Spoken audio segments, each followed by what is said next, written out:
Magandang araw mga kaulam.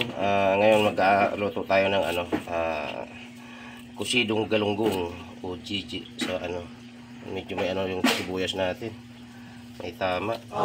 Yan mga sangkap mga kaulam. Talbos ng kamuting pula, ito sibuyas. Lahat mga kaulam bawang takaw ito. Siling haba tsaka kalamansi. Tapos gagamit tayo ng asin tsaka siyempre bechin. Inimay natin mga kaulam itong tawag dito, sibuyas. Medyo may tama yung sibuyas pala. Dagdagan pa natin ng isa. Kusidong galunggong. Magandang umaga sa inyo mga kaulam. Saka salamat sa mga nagsusubscribe. Tapos dun sa mga viewers ko na salamat sa inyo.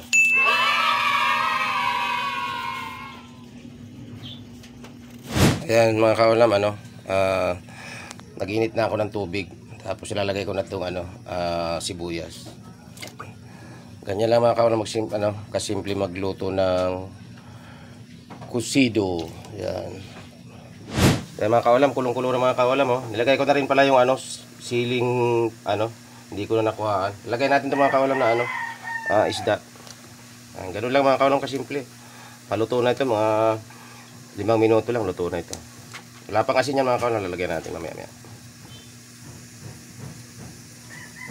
Kala ko tanggalan ng hasang, hindi kasi ako nang tanggal nito. Sarap ito mga kaulam.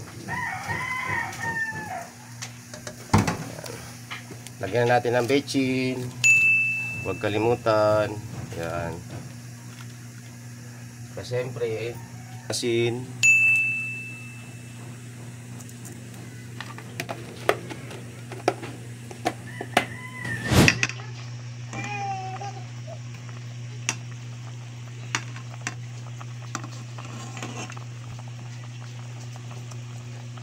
Lagay natin tong talbos. Yan.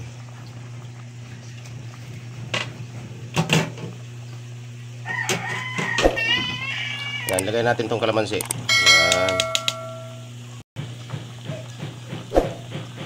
Tapos tikman natin ayos, perfect. Sarap. Yan, luto na yung mga kaulam. Kain na natin. Yan. Diyan na ulit nagtatapos yung natin, vlog natin. Thank you.